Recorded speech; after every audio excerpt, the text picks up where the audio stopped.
देखते हैं अब सूरत किस तरफ जा रही है। हुकूमत मुजफ्फराबाद से खुदूसी बना रही है। एक बार फिर से शायद मुजाहिरीन इस वक्त आगे बढ़ रहे हैं। ये ताज़ा तरीन सूरत हाल से आपको आगाह करते चले। मुजाहिरीन फिर से कैमरामैन क्लोज अपनी बात मुकम्मल करें।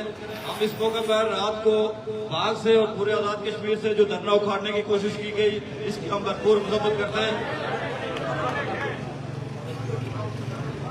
अब मैं गुजारिश करूंगा सरदार अब्बास काशिर साहब से कि वो आए और अपने ख्याल का इज़हार करें।